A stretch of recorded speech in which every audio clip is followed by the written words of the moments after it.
Biline vode. Potez kod Tempa gdje smo pecali. Znači lik je uzeo u zakup gore neku halu. Naviše mene ovo gore. I dovezao je svoj čamac, ponton neki. Ogradio ovo da ne može više da se prolazi ovdje. Kao da je kupio i reku. Da li to ova država dozvoljava? Jebao mater.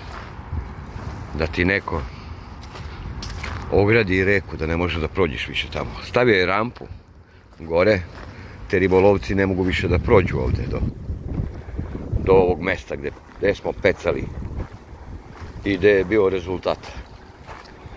Sada mi dolazimo sa druge strane od Pančevačkog mosta do ovdje i evo šta nailazim na tu ogradu. Neku žicu, nešto ispleo je u vidu trave. Ali za sve ima rješenja.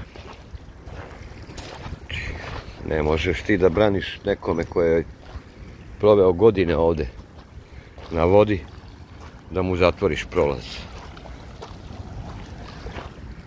To je ta hala koju je on uzeo. Ne znam čime se bavi lik.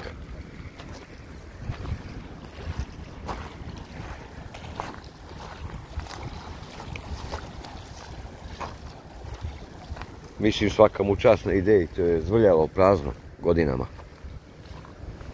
Inače, mnogo tih lokala ima na Bilinim vodama koji su,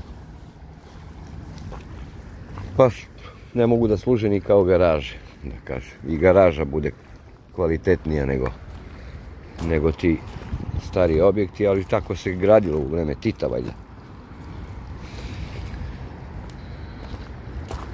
Šta je Dunav, ne ovdje, ludnica. Nema čega nema. A pogledajte ovaj pejzaž na izlasku sunca.